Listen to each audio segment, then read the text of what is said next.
বললাম তো উনি হাতের লেখাটা দেখিয়ে দিল।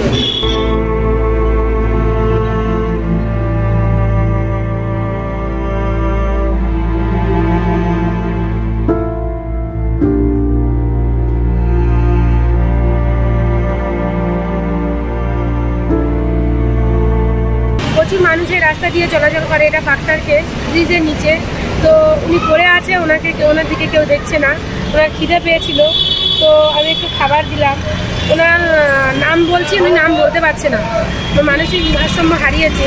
তো উনি যে কোনো একটা পরিবারের কারো সন্তান, কারোর বাবা, কারোর ছেলে, যাই হোক।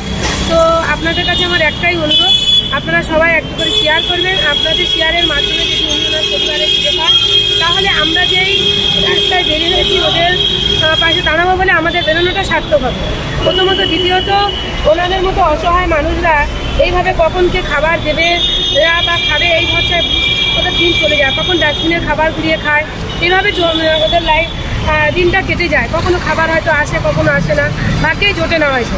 কখনো খিদের জ্বালায় ডাস্টবিনের নোংরা খাবার ঘুরিয়ে খায়। ওনাকে দেখে মনে হচ্ছে না যে ইনি মানসিক ভারসাম্য, ইনি অসুস্থ, কিন্তু কথা বলতে পারছে না।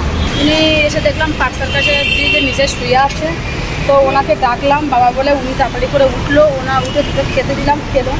তো ওনার নাম ঠিকানা জিজ্ঞাসা করছি, কিছু বলতে পারছে না। হাতে একটা কিছু লেখা রয়েছে, সেটাকে দেখালো যে আমার এই লেখা আছে।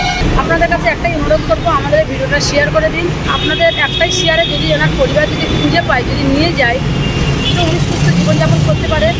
ওরা মানসিক ভারসাম্যহীন নয়, ওনাকে দেখা যাচ্ছে কথা বলতে পারছে না, ইনি অসুস্থ।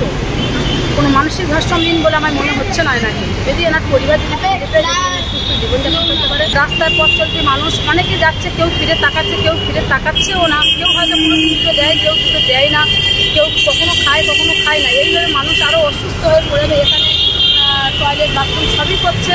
এনার অবস্থা খুবই খারাপ। এনাকে দেখে মনে হচ্ছে না যে ইনি মানসিক ভারসাম্য, ইনি অসুস্থ, কিন্তু কথা বলতে পারছে না।